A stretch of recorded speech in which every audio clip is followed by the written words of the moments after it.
السلام عليكم ورحمة الله تعالى وبركاته. أعوذ بالله من الشيطان الرجيم. بسم الله الرحمن الرحيم.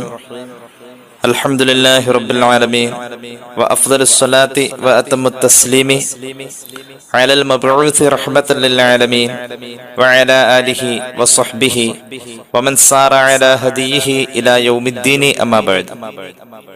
സത്യവിശ്വാസികളെ, സർവശക്തനായ അള്ളാഹു നമ്മെ സ്വീകരിക്കട്ടെ. നമ്മുടെ പാപങ്ങൾ അള്ളാഹു പൊറുത്തു തരട്ടെ. രോഗങ്ങൾ അള്ളാഹു ശിഫയാക്കട്ടെ. നമ്മിൽ നിന്നും മൺമറഞ്ഞവരുടെ ഖബറിടം അള്ളാഹു സ്വർഗീയമായ അനുഗ്രഹങ്ങൾ കൊണ്ട് നിറയ്ക്കട്ടെ. നമ്മുടെയും നമ്മുടെ കുടുംബത്തിന്റെയും ശിഷ്ട ആയുസ് അള്ളാഹു പൊരുത്തപ്പെട്ട വഴിയിൽ ഇസ്സത്തോടെ സന്തോഷത്തോടെ ജീവിച്ച് ഈമാൻ സലാമത്തായി മരിക്കാൻ അള്ളാഹു ഭാഗ്യം നൽകട്ടെ. ഇസ്ലാമിക പ്രമാണങ്ങളും ചരിത്രങ്ങളും ദീനിന്റെ ഇന്നലകളിൽ നാം കാണുന്ന സഞ്ചാര വഴികളും സ്വപ്നം എന്ന് പറയുന്ന മനുഷ്യ ജീവിതത്തിന്റെ അനുഗ്രഹത്തോട് എത്ര ബന്ധപ്പെട്ട് നിൽക്കുന്നു എന്നതിന്റെ ഒരു ഖുർആനിക വായനയാണ് ഇൻഷാ അല്ലാഹ് ഇന്ന് നമ്മൾ ഉദ്ദേശിക്കുന്നത്. ഇതിന്റെ തുടർന്നുള്ള ഭാഗം അടുത്ത ദിവസങ്ങളിൽ ഇൻഷാ അല്ലാഹ് നമുക്ക് ചർച്ച ചെയ്യാം. അള്ളാഹു ഭാഗ്യം നൽകട്ടെ. അള്ളാഹുവിന്റെ ഖുർആനിൽ സ്വപ്നത്തെ കുറിച്ച് എത്രയാ പറയുന്നത്. ഖുർആൻ തന്നെ എത്രയോ സ്വപ്നങ്ങൾ ചർച്ച ചെയ്യുന്നുണ്ട്. ഒരു അധ്യായത്തിന്റെ സിംഹഭാഗവും സ്വപ്നം പറയാനും അതിന്റെ വ്യാഖ്യാനങ്ങൾ കാണിച്ചു തരാനുമാണ് ഖുർആനിൽ നാം നിരീക്ഷിക്കുമ്പോൾ, ഖുർആൻ പഠിക്കുമ്പോൾ മനസ്സിലാകുന്നത്. ആ സ്വപ്ന വ്യാഖ്യാനങ്ങളും സ്വപ്നത്തിന്റെ അവസ്ഥകളും വിശദീകരിക്കുന്ന അധ്യായത്തിന്റെ പേര് തന്നെ സ്വപ്നം മുഅ്ജിസത്തുൽ കുബറയായിരുന്ന നബിയുടെ പേരാണ്. സയ്യിദുനാ യൂസുഫ് നബി അലൈഹി സ്വലാത്തു വസ്സലാമിന്റെ പേരിലുള്ള അധ്യായം സൂറത്ത് യൂസുഫാണ് നമ്മൾ ഈ പറഞ്ഞത്. സൂറത്ത് യൂസുഫിൽ ഒരു ചരിത്രം പറയുന്നുണ്ട്. അള്ളാഹുവിന്റെ ഖുർആനിന്റെ മിക്കവാറും ഇടങ്ങളിൽ പൂർവികരുടെ ചരിത്രം ധാരാളം പറയുന്നതും അത് വ്യാഖ്യാനിക്കുന്നതും ഒക്കെ നമുക്ക് കാണാൻ കഴിയുന്നുണ്ടെങ്കിലും സൂറത്ത് യൂസുഫിലെ ചരിത്രത്തെ കുറിച്ച് ഖുർആൻ തന്നെ കൊടുത്തിരിക്കുന്ന മാർക്ക് അഹ്സനുൽ ഖസസ് എന്നാണ്. ഏറ്റവും മധുരമുള്ള ചരിത്രം എന്നാണ്. അഹ്സനുൽ ഖസസിന്റെ അധ്യായം തുടങ്ങുമ്പോൾ, അതായത് ഏറ്റവും നല്ല ചരിത്രങ്ങൾ, രസകരമായ മധുരമുള്ള ചരിത്രങ്ങൾ പറഞ്ഞു തുടങ്ങുന്ന അധ്യായത്തിന്റെ തുടക്കം തന്നെ അതിന്റെ ആദ്യ ഭാഗത്തിലും അവസാനം പോയി എത്തിച്ചേരുന്ന ഭാഗത്തിലും ഒക്കെ സ്വപ്നവും അതിന്റെ വ്യാഖ്യാനങ്ങളും ഒക്കെ. ഞാൻ സുദീർഘമാക്കുന്നില്ല. സൂറത്ത് യൂസുഫിൽ അള്ളാഹു സൂചിപ്പിച്ച ഒന്നാമത്തെ സ്വപ്നം തന്നെ നമുക്ക് തുടങ്ങാം. അതിന്റെ 3 മുതൽ 6 വരെയുള്ള ആയത്തിലേക്ക് കടന്നു വരാം. അള്ളാഹു നമുക്ക് തൗഫീഖ് ചെയ്യട്ടെ. أعوذ بالله من الشيطان الرجيم.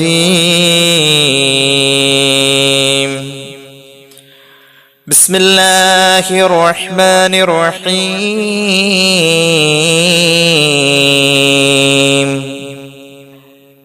نحن نقص عليك أحسن القصص بما أوحينا إليك هذا القرآن وإن كنت من قبله لمن الغافلين.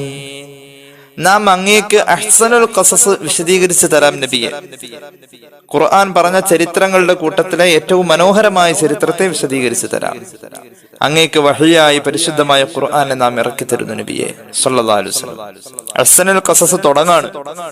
അഹ്സനുൽ ഖസസ് എന്ന് ഖുർആൻ പറഞ്ഞ, മധുരമുള്ള ഖുർആൻ പറഞ്ഞ ഏറ്റവും മനോഹരമായ ചരിത്രം അത് തുടങ്ങാൻ കേട്ടോ. എന്തും പറഞ്ഞാ തുടങ്ങുന്നതെന്ന് അറിയോ? إذ قال يوسف لأبيه يا أبت إني رأيت 11 كوكبا والشمس والقمر رأيتهم لي ساجدين. അഹ്സനുൽ ഖസസ് തുടങ്ങാണ്. അതായത് അധ്യായത്തിന്റെ ആദ്യ ഭാഗം തന്നെ തുടങ്ങാണ് യൂസുഫ് നബി അലൈഹി സ്വലാത്തു വസ്സലാമിന്റെ കൗമാര പ്രായത്തിൽ കണ്ട ഒരു സ്വപ്നം പറഞ്ഞുകൊണ്ട്. കൗമാരം അല്ലെങ്കിൽ ശൈശവം, ചെറുപ്രായത്തിൽ കണ്ട സ്വപ്നം. എന്താണ് സ്വപ്നം? മഹാനായ യാക്കൂബ് നബി അലൈഹിസ്സലാം എന്ന പ്രവാചകനായ പിതാവിനോട് പ്രിയപ്പെട്ട മകൻ യൂസുഫ് നബി അലൈഹിസ്സലാം ബാല്യത്തിൽ പറയുകയാണ്, യാ ബത്തി, ഓ എന്റെ പ്രിയപ്പെട്ട വാപ്പ. സ്നേഹം കൂടുമ്പോൾ പ്രയോഗത്തിൽ ഇങ്ങനെ ഒരു പ്രത്യേകത അറബി ഭാഷയിൽ നമുക്ക് കാണാൻ കഴിയും. യാ അബതി ഇന്നി റഅയ്തു 11 കൗകബാ. ഉപ്പ, ഞാനൊരു സ്വപ്നം കണ്ടു. ഈ സ്വപ്നം കണ്ട ഉടനെയാണ് പറയുന്നത്. അതായത് സ്വപ്നം കണ്ടാൽ പറയേണ്ട സമയം അതിരാവിലെയാണ്. ഉപ്പ, ഞാനൊരു സ്വപ്നം കണ്ടു. എന്താണ് സ്വപ്നം?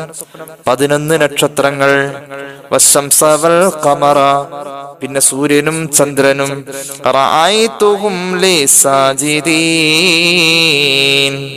11 നക്ഷത്രങ്ങളും സൂര്യനും ചന്ദ്രനും എനിക്ക് സുജൂദ് ചെയ്യുന്നതായി ഞാൻ സ്വപ്നം കണ്ടു.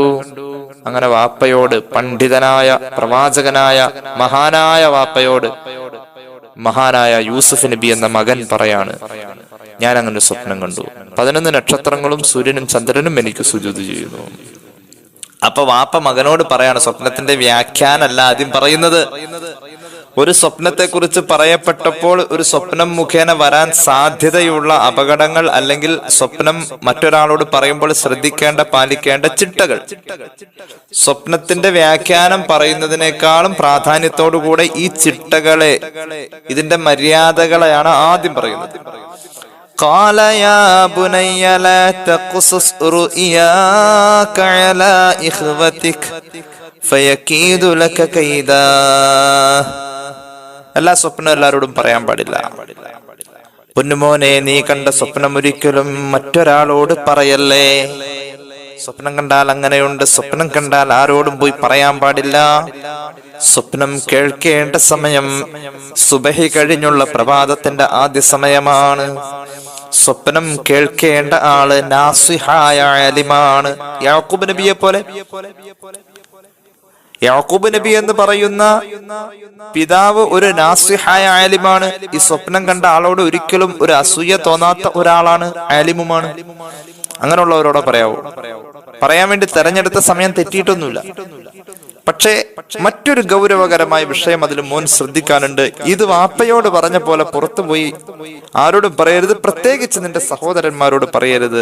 മനുഷ്യരുടെ കൂടെ പിശാച് കൂടാൻ സാധ്യതയുള്ളത് കൊണ്ട് ചതിപ്രയോഗങ്ങൾ ഭാവിയിൽ പ്രതീക്ഷിക്കാം എന്ന് മഹാനായ യാക്കൂബ് നബി അലൈഹിസ്സലാം ഗൗരവകരമായ ഈ സ്വപ്നം, ഈ കുട്ടിയുടെ ഭാവിയെ നിർണയിക്കുന്ന ഈ സ്വപ്നം, അതിന്റെ വ്യാഖ്യാനം പോലെ മഹാനവറുകൾ, അല്ലെങ്കിൽ അതിന്റെ ഗൗരവത്തെ ഇങ്ങനെ സൂചിപ്പിച്ചു. എന്നിട്ട് മഹാനവറുകൾ ഈ സ്വപ്നത്തിന്റെ വ്യാഖ്യാനാണ് പറയുന്നത്. വകദാലിക, നീ സ്വപ്നം കണ്ട പോലെ, യജ്തബീക റബ്ബുക വയുഅല്ലിമുക മിൻ തഅ്വീലിൽ ഹദീസ് വയുതിമ്മ നിഅമതഹു അലൈക. മോനെ, സ്വപ്ന വ്യാഖ്യാനം എന്ന് പറയുന്ന മഹാകല, ആ വലിയൊരു അറിവ് അള്ളാഹു നിനക്ക് പഠിപ്പിച്ചു തരും. നീ കണ്ട പോലെ, സ്വപ്നം കണ്ട പോലെ പിന്നീട് അള്ളാഹു മറ്റുള്ളവരിൽ നിന്നും നിന്നെ തെരഞ്ഞെടുക്കുകയും ചെയ്യും. നിനക്കൊരു പ്രത്യേകത നിന്റെ ഭാവിയിൽ വരാനുണ്ട്. മാത്രവുമല്ല, നിനക്ക് അള്ളാഹു അവൻ ചെയ്ത നിഅമത്തുകളെ പൂർത്തീകരിച്ചു തരും. മനുഷ്യകുലത്തിൽ അള്ളാഹു ചെയ്യുന്ന ഒരു പ്രധാന നിഅമത്ത് നുബുവത്ത് കൊടുക്കലാണ്. ഏറ്റവും വലിയൊരു നിഅമത്താണ്, ഒരു പൂർണ്ണമായ നിഅമത്ത് എന്ന് പറയാൻ പറ്റും. മോനെ, നിനക്ക് അള്ളാഹു പൂർത്തീകരിച്ച നിഅമത്തുകളൊക്കെ ചെയ്തു തരും. നിനക്ക് അള്ളാഹു തരുന്ന നിഅമത്തുകൾ അള്ളാഹു പൂർത്തീകരിക്കും. ഏതുപോലെ നിന്റെ പിതാക്കൾക്ക് അതുപോലെ അള്ളാഹു പൂർത്തീകരിച്ചിട്ടുണ്ട്, അതുപോലെ നിനക്ക് പൂർത്തീകരിച്ചു തരും. അപ്പൊ പിതാക്കൾക്ക് കിട്ടിയ നിഅമത്തിന്റെ പൂർത്തീകരണം നുബുവത്ത് തന്നെയാണ്. കമാ അത്തമ്മഹ അലാ അബവൈക മിൻ ഖബ്ലി ഇബ്രാഹിമ വ ഇസ്ഹാഖ ഇന്ന റബ്ബക അലീമുൻ ഹകീം. പൂർവ്വപിതാക്കളായ ഇസ്ഹാഖ് നബിയുടെയും ഇബ്രാഹിം നബിയുടെയും, യാക്കൂബ് നബിയാണ് ഇത് പറഞ്ഞു കൊടുക്കുന്നത്. ആ പിതാക്കൾക്ക് അള്ളാഹു നിഅമത്ത് പൂർത്തീകരിച്ചു കൊടുത്ത പോലെ നിനക്കും നിഅമത്ത് അള്ളാഹു പൂർത്തീകരിച്ചു തരും. സ്വപ്നത്തിന്റെ വ്യാഖ്യാനം അതാണ്, ഇതാരോടും പറയരുത്. അപ്പോൾ സൂറത്ത് യൂസുഫിന്റെ ആദ്യ ഭാഗത്ത് അഹ്സനുൽ ഖസസ് എന്ന ചരിത്രം തുടങ്ങിയത് തന്നെ സ്വപ്നവും അതിന്റെ വ്യാഖ്യാനവും പറഞ്ഞുകൊണ്ടാണ്. അപ്പൊ അള്ളാഹുവിന്റെ ദീൻ ഇതിന് ഇത്രയും പ്രാധാന്യം കൊടുക്കുന്നുണ്ട്. ഇതേ അധ്യായത്തിൽ തന്നെ രണ്ടാമത്തെ ഒരു സ്വപ്നത്തിന്റെ വ്യാഖ്യാനത്തിലേക്ക് സൂചന വരുന്നുണ്ട്. സ്വപ്നം അധ്യായത്തിൽ നമുക്ക് കാണാൻ പറ്റുന്നില്ല. മറ്റൊന്നുമല്ല, ബാല്യത്തിൽ അല്ലെങ്കിൽ കൗമാരത്തിൽ സുലൈഖ റളിയല്ലാഹു അൻഹ എല്ലാ ദിവസവും ഒരു സ്വപ്നം കാണുമായിരുന്നു. സ്വപ്നത്തിൽ തനിക്ക് അനുയോജ്യമായ, താൻ ഏറെ ഇഷ്ടപ്പെടുന്ന ഒരു സൗന്ദര്യ സങ്കല്പത്തിലുള്ള ഒരു ചെറുപ്പക്കാരൻ എന്നും സ്വപ്നത്തിൽ വരും. സുലൈഖ റളിയല്ലാഹു അൻഹയുടെ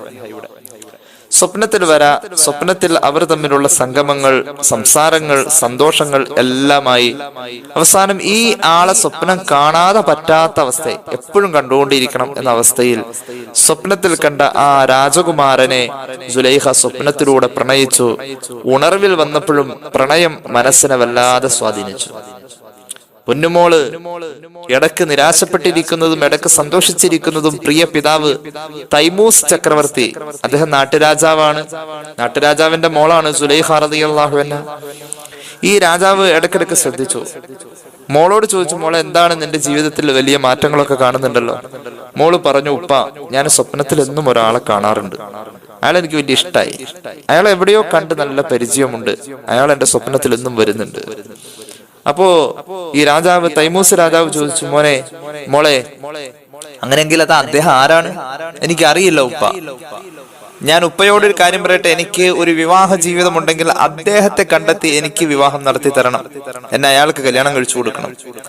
മകളുടെ ആഗ്രഹം നല്ലതാണെന്ന് പിതാവിന് പ്രഥമ ദൃഷ്ട്യാ തന്നെ ബോധ്യമാവുകയും മകൾ ആ പറഞ്ഞതിനെ പരിഗണിക്കുകയും ചെയ്തു. മോളെ, അങ്ങനെ അയാൾ ആരാണെന്നറിയാതെ ഉപ്പ ആർക്കാ കല്യാണം കഴിച്ചു കൊടുക്കാം? ഏതായാലും ഇനി നിന്റെ സ്വപ്നത്തിൽ അയാൾ വരുമ്പോൾ നീ ചോദിക്കണം, അദ്ദേഹം ആരാണ്? അങ്ങനെ സുലൈഖ റളിയല്ലാഹു അൻഹ പിന്നീട് കണ്ട സ്വപ്നത്തിൽ ചോദിച്ചു, നിങ്ങൾ ആരാണ്?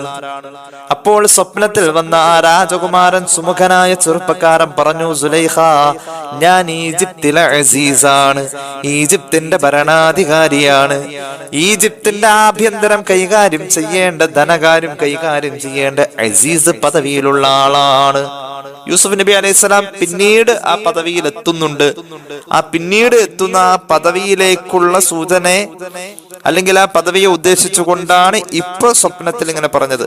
അപ്പൊ യൂസുഫ് നബി ആണെന്നൊന്നും അറിയില്ല, ഈജിപ്തിലെ അസീസ് ആണെന്ന് മാത്രമേ അറിഞ്ഞിട്ടുള്ളൂ. ഈജിപ്തിലെ അസീസ് ആണെങ്കിൽ കല്യാണം കഴിക്കാത്ത ഒരു മനുഷ്യനാണ്.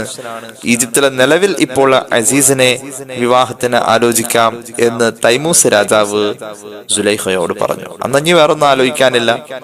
നിലവിലെ ഇപ്പോഴത്തെ ഈജിപ്തിലെ അസീസ് അവിവാഹിതനാണ്, അദ്ദേഹം ആയിരിക്കും സ്വപ്നത്തിൽ വന്നത് എന്ന ധാരണയില് ഒരു വിവാഹത്തിന്റെ മുന്നോടിയായി നടക്കുന്ന, നമുക്ക് ചരിത്രത്തിൽ നിന്ന് അങ്ങനെ മനസ്സിലാകുന്നത്, ഒരു പെണ്ണുകാണൽ ചടങ്ങ് പോലും ഇല്ലാതെ ആ വിവാഹം നിശ്ചയിക്കുകയും പറയപ്പെട്ട സമയത്ത് നടത്തപ്പെടുകയും ചെയ്തു.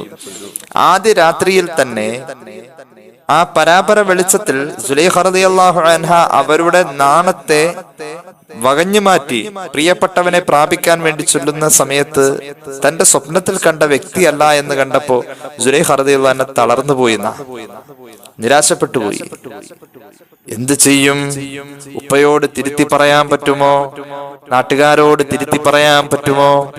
സുലൈഖ റളിയല്ലാഹു അൻഹ സങ്കടത്തോടുകൂടെ അദ്ദേഹത്തോട് പറഞ്ഞു, ഞാനൊരു സ്വപ്നം കണ്ടിട്ടാണ് നിങ്ങളെ വിവാഹത്തിന് ആലോചിച്ചത്.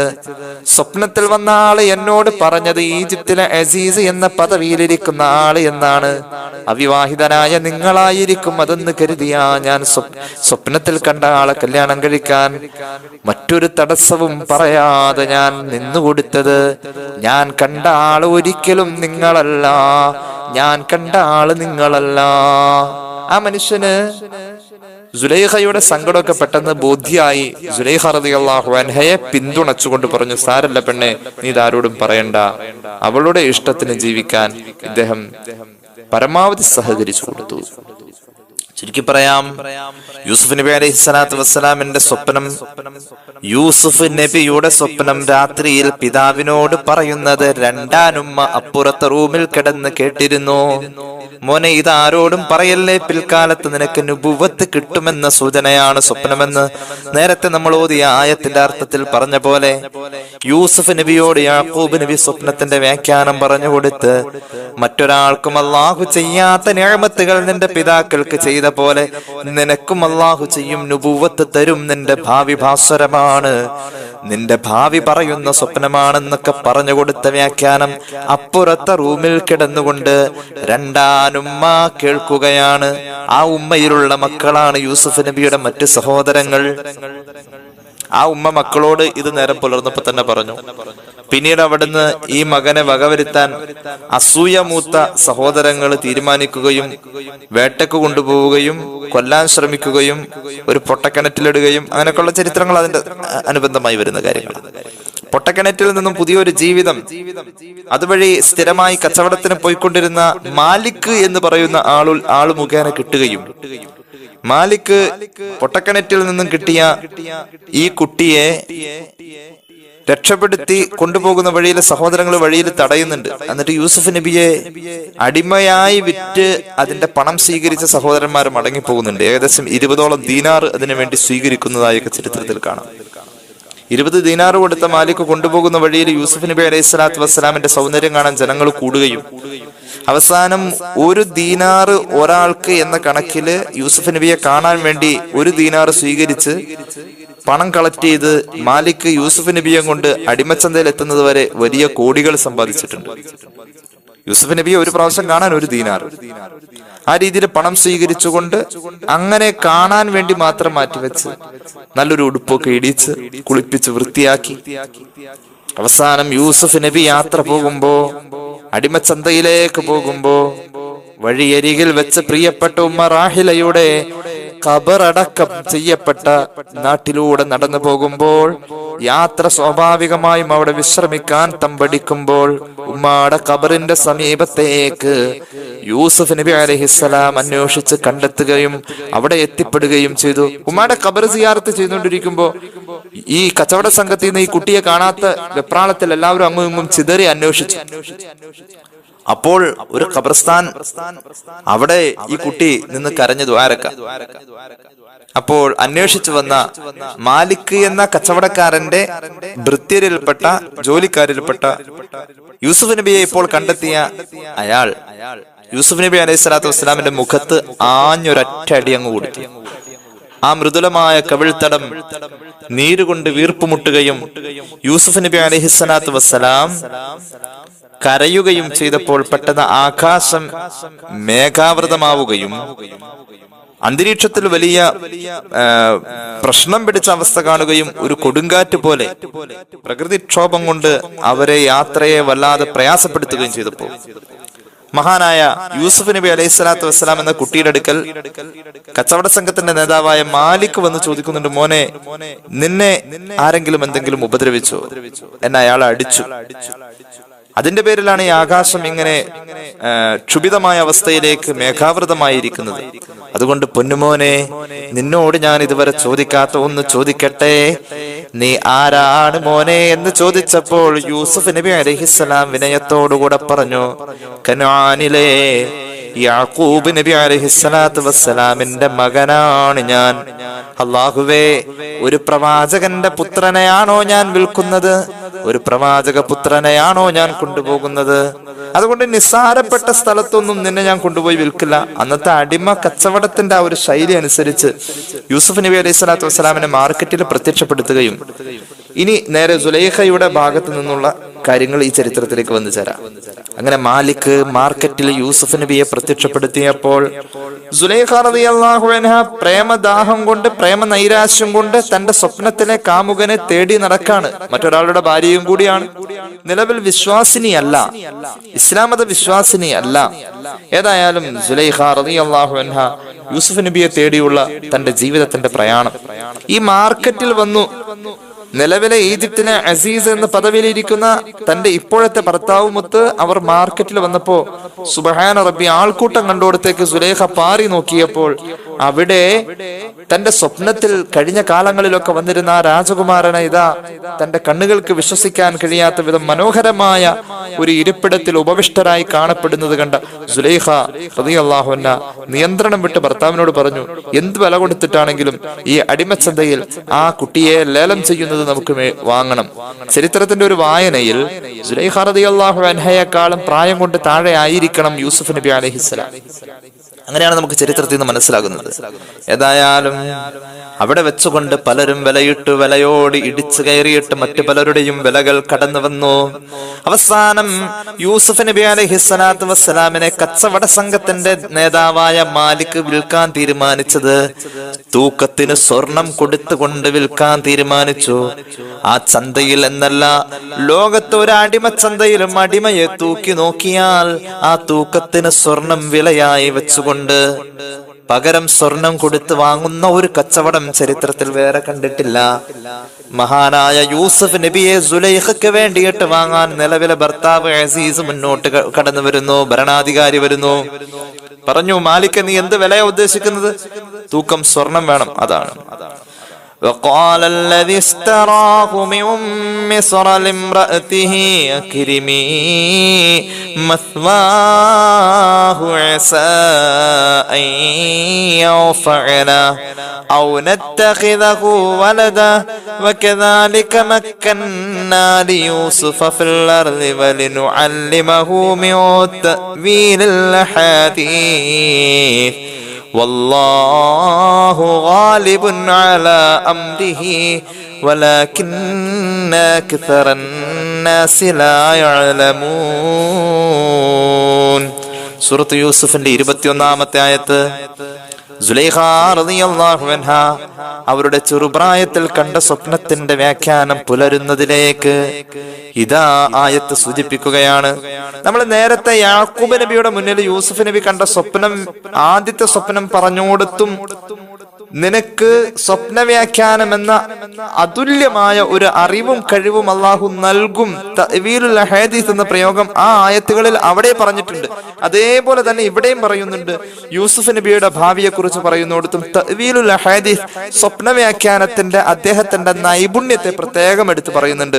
അപ്പൊ ഖുർആൻ ഇങ്ങനെ ഒരു കാര്യത്തെ, ഒരു മനുഷ്യനിൽ ചാർത്തപ്പെട്ടിട്ടുള്ള അദ്ദേഹത്തിന്റെ പദവിയെ, അദ്ദേഹത്തിന്റെ വിലയെ, അദ്ദേഹത്തിന്റെ കഴിവിനെ, അറിവിനെ തഅ്വീലുൽ ഹദീസ്, സ്വപ്ന വ്യാഖ്യാനം എന്ന ലേബലിൽ പരിചയപ്പെടുത്തിയിട്ട് അതിങ്ങനെ ആവർത്തിക്കുമ്പോ സ്വപ്നവും അതിന്റെ വ്യാഖ്യാനവും പരിശുദ്ധ മതം അർത്ഥമുള്ളതാണെന്ന് പറഞ്ഞു തരുന്ന ഒരു വലിയ മെസ്സേജാണ് ഈ ആയത്തുകൾ ലോകത്തോട് വിഭാവനം ചെയ്യുന്നത്.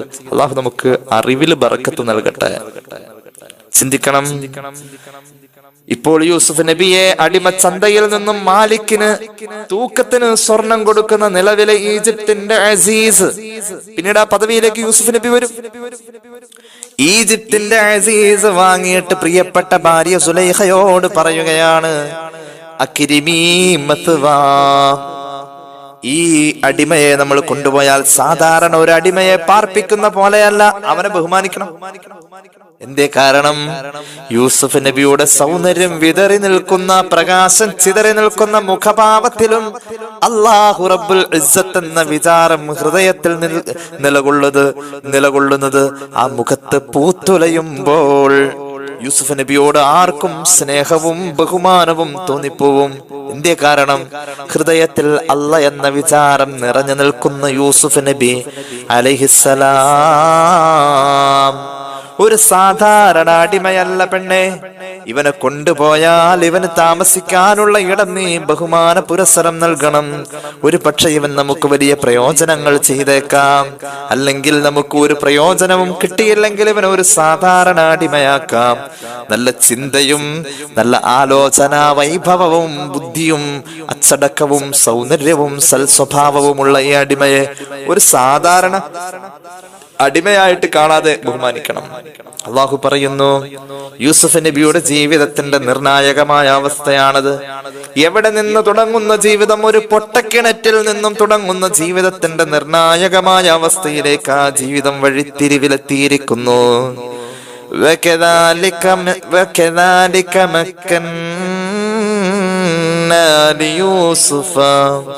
في الأرض ولنعلمه من تأويل الأحاديث.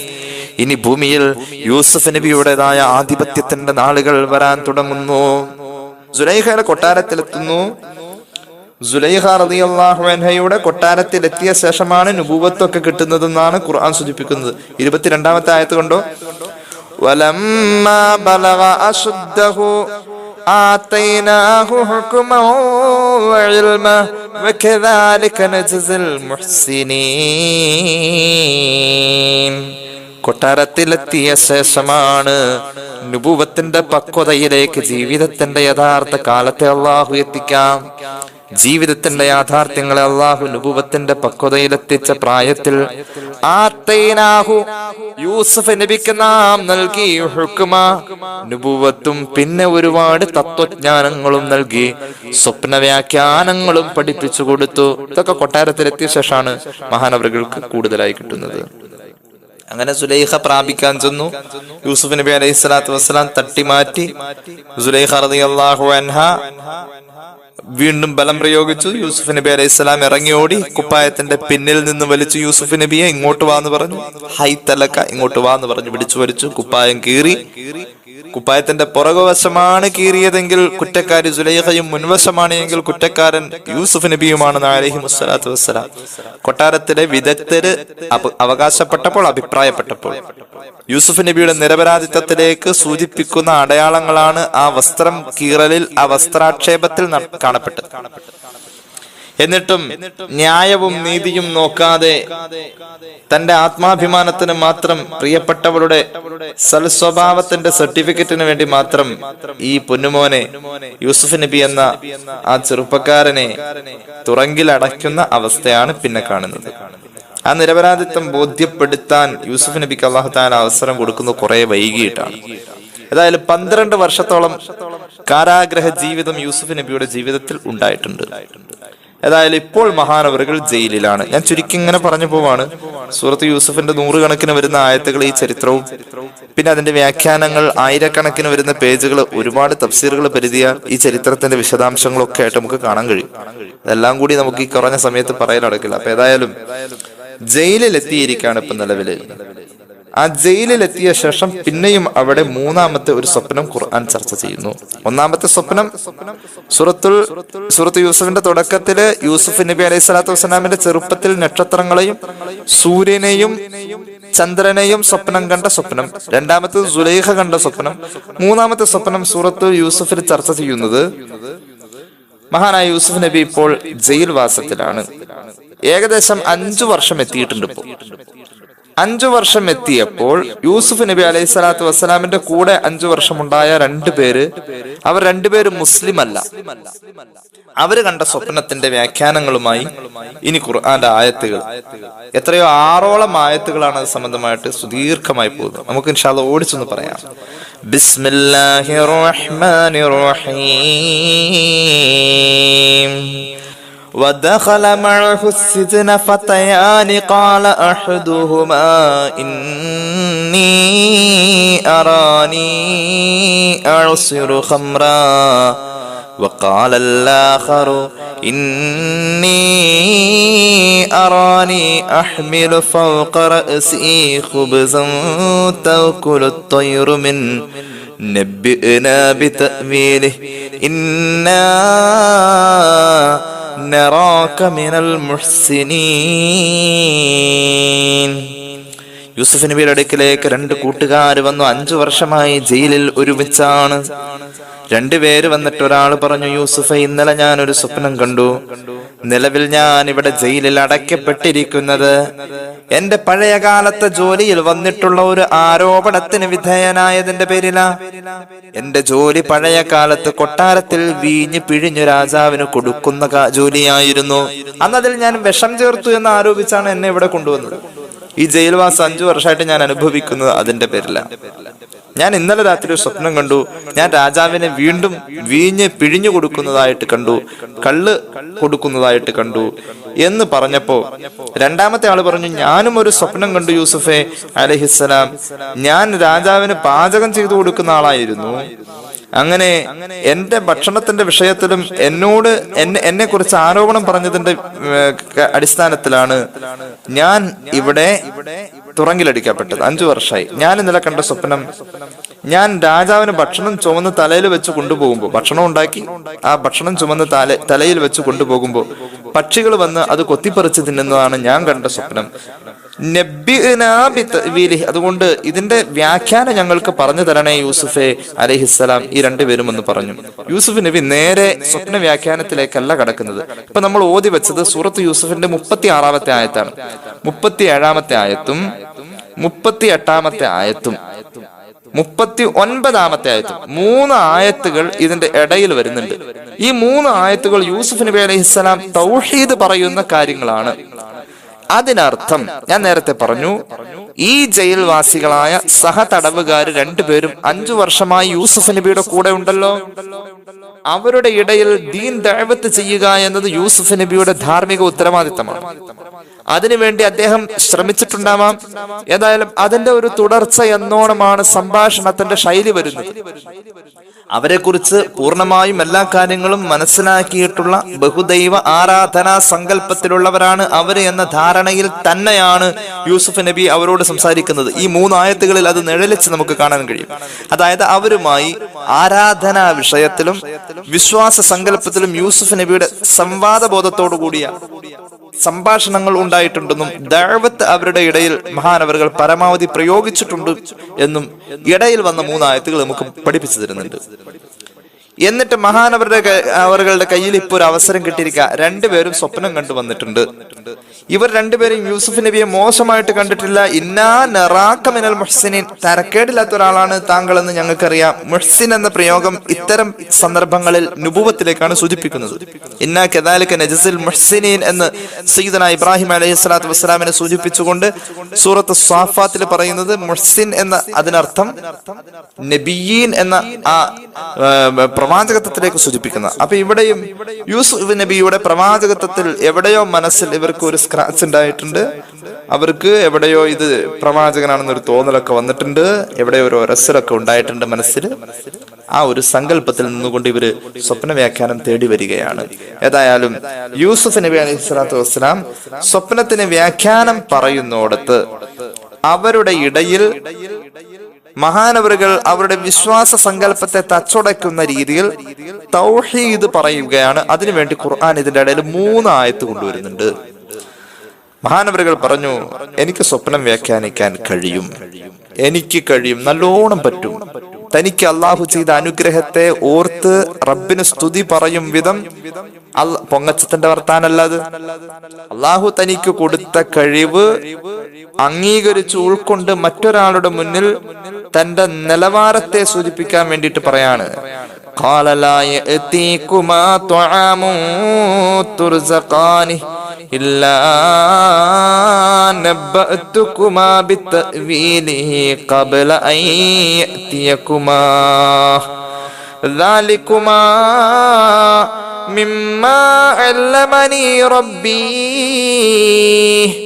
എന്റെ റബ്ബ് എനിക്ക് പഠിപ്പിച്ചു തന്ന അറിവിന്റെ ആഴം, നിങ്ങൾക്ക് അടുത്ത ഭക്ഷണം വന്ന് നിങ്ങൾ അത് കഴിക്കുന്നതിന് മുന്നേ ഗൗരവകരമായ ഈ സ്വപ്നത്തിന്റെ എല്ലാ അർത്ഥങ്ങളും ആശയതലങ്ങളും നിങ്ങളോട് വ്യാഖ്യാനിക്കാൻ എനിക്ക് കഴിയുമെന്ന് സയ്യിദുനാ യൂസുഫ് സ്വയം പൊങ്ങലല്ലാതെ അള്ളാഹു കൊടുത്ത കഴിവ് പറയലാണ്.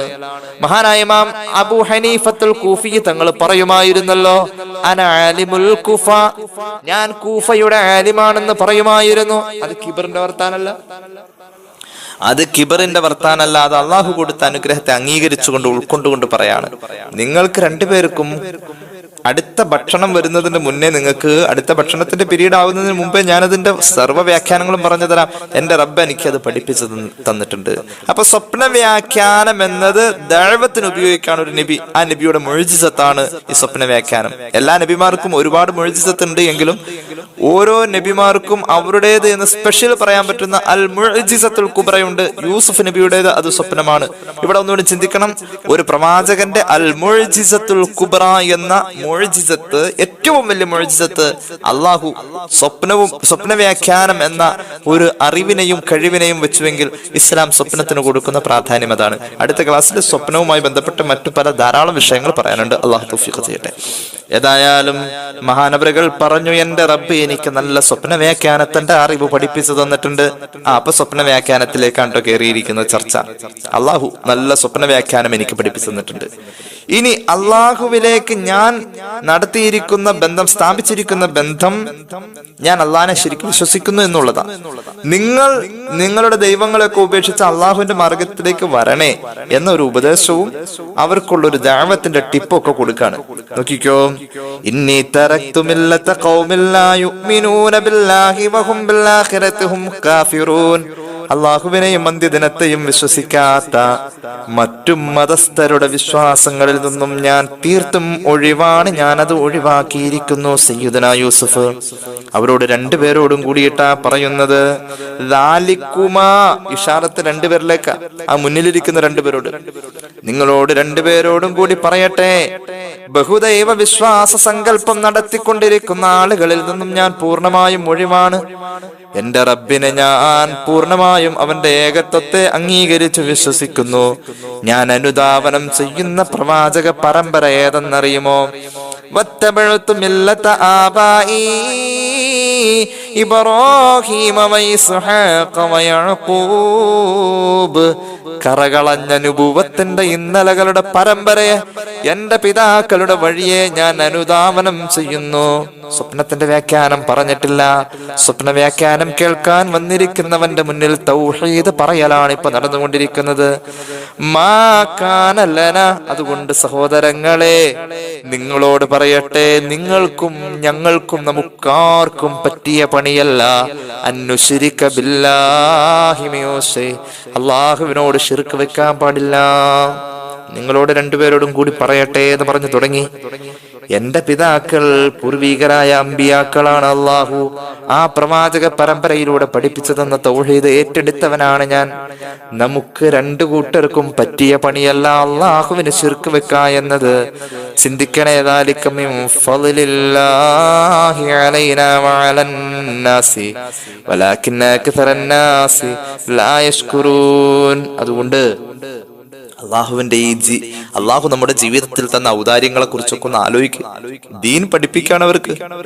എന്നിട്ട് ജനങ്ങൾ, അധികം ആളുകളും അള്ളാഹിന്റെ ഔദാര്യങ്ങൾ അറിഞ്ഞ് അതിന് നന്ദി ചെയ്യാത്തവരാണെന്നും മനസ്സിലാക്കിക്കോ. നമുക്കൊന്നും പറ്റിയ പണിയല്ല ശിർക്ക്. അതുകൊണ്ട് ശിർക്കൊന്നും ചെയ്യരുതട്ടോ. യാ സാഹിബൈ സിജ്നി അർബാബും മുതഫർരിഖൂന ഖൈറുൻ അമില്ലാഹുൽ വാഹിദുൽ ഖഹാർ. ഒരുപാട് വിഗ്രഹങ്ങളെയും ദൈവങ്ങളെയും വെച്ച് സങ്കല്പിച്ച് അവയൊക്കെ ആരാധ്യ വസ്തുക്കളാണെന്ന് കരുതി അവരെ വിളിച്ച് പ്രാർത്ഥിക്കലാണോ എല്ലാത്തിനും കഴിവുള്ള ഏകനായ, എല്ലാം അടക്കി ഭരിക്കാൻ ആധിപത്യമുള്ള അള്ളാഹുവാണോ ഖൈർ എന്ന് ആലോചിക്ക്. ഇപ്പോൾ സ്വപ്ന വ്യാഖ്യാനം എന്തെന്ന് തേടി വന്ന രണ്ടുപേരുടെയും മനസ്സിൽ അല്ലാഹു റബ്ബുൽ ഇസ്സത്ത് എന്ന വിചാരം അവരുടെ ഹൃദയത്തിന്റെ അകത്ത് കടന്നു. അവരുടെ വിശ്വാസ സങ്കല്പങ്ങളും അല്ലാഹു എന്ന വിശ്വാസവും കൂടി താരതമ്യം ചെയ്യുന്നോടത്ത് ചോദിക്കാണ്, ഖൈറുൻ അമില്ലാഹുൽ വാഹിദുൽ ഖഹാർ. നിങ്ങൾക്കിപ്പോ ബോധ്യമായ, എല്ലാത്തിനും കഴിവുള്ള, എല്ലാം അടക്കി ഭരിക്കുന്ന അള്ളാഹുവല്ലേ നിങ്ങൾ ഇന്ന് വരെ, ഈ തൊട്ടടുത്ത സമയം വരെ വലിയ സ്ഥാനത്ത് കണ്ടുകൊണ്ടിരുന്ന കുട്ടി ദൈവങ്ങളെക്കാളും വിഗ്രഹങ്ങളെക്കാളും വലിയവൻ ആ അള്ളയല്ലേ സയ്യിദുനാ യൂസുഫ് നബി അലൈഹിസ്സലാം. പിന്നെയും ഇങ്ങനെ പറയാൻ കേട്ടോ, സ്വപ്ന വ്യാഖ്യാനത്തിലേക്ക് വന്നിട്ടില്ല, പിന്നെയും പറഞ്ഞുകൊണ്ടിരിക്കുകയാണ്. അതായത് 1, 2, 3, 4-ാമതൊരായത്തും കൂടി മഹാനവറുകൾ പറയുന്നത് ദഅവത്തിന് വേണ്ടിയാണ്. മഹാനവറുകൾ ഒരൊറ്റ ചോദ്യത്തിന്റെ മറുപടി പറയാൻ 4 ആയത്തിന്റെ ഗ്യാപ്പ് അല്ലാഹു കൊടുത്തിരിക്കുക. അതായത് ആ 4 ആയത്തും തൗഹീദ് പറയുന്ന ആ വാക്കുകളാണ്. മാ തഅബുദൂന മിൻ ദൂനിഹി ഇല്ലാ അസ്മാഅൻ സമ്മൈതുമൂഹാ അൻതും വആബാഉകും മാ അൻസലല്ലാഹു ബിഹാ മിൻ സുൽത്താൻ ഇനിൽ ഹുക്മു ഇല്ലാ ലില്ലാഹ്. നിലവിലെ നിങ്ങളുടെ ആരാധ്യ വസ്തുക്കൾ നിങ്ങളായി നിർമ്മിച്ചുണ്ടാക്കി, നിങ്ങളായി പേര് സ്ഥാപിച്ച്, നിങ്ങളായി സ്ഥാനം കൊടുത്ത്, നിങ്ങളായി ഈശ്വര സങ്കല്പത്തിന്റെ ശക്തി ചേർത്ത് കൊടുത്ത് നിങ്ങളായിട്ട് ഉണ്ടാക്കിയത് അത് നിങ്ങൾക്ക് തന്നെ മാറ്റിവെക്കാവുന്നതാണ്. അല്ലാഹു അങ്ങനെയല്ല, അല്ലാഹു അങ്ങനെയല്ല. ദാലികദ്ദീനുൽ ഖയ്യിം വലാകിന്ന അക്സറന്നാസി ലാ യഅലമൂൻ. ഭൂരിഭാഗം ജനങ്ങളിലേക്ക് നോക്കിയിട്ടൊരു വസ്തുതയെ വിലയിരുത്തല്ലേ. ഒരുപാട് ആളുകൾ കള്ളു കുടിക്കുന്നു, അതുകൊണ്ട് കള്ളുകുടി ശരിയാകണമെന്നില്ല. ഒരുപാട് ആളുകൾ വ്യഭിചരിക്കുന്നത് കൊണ്ട് വ്യഭിചാരം ശരിയാകണമെന്നില്ല.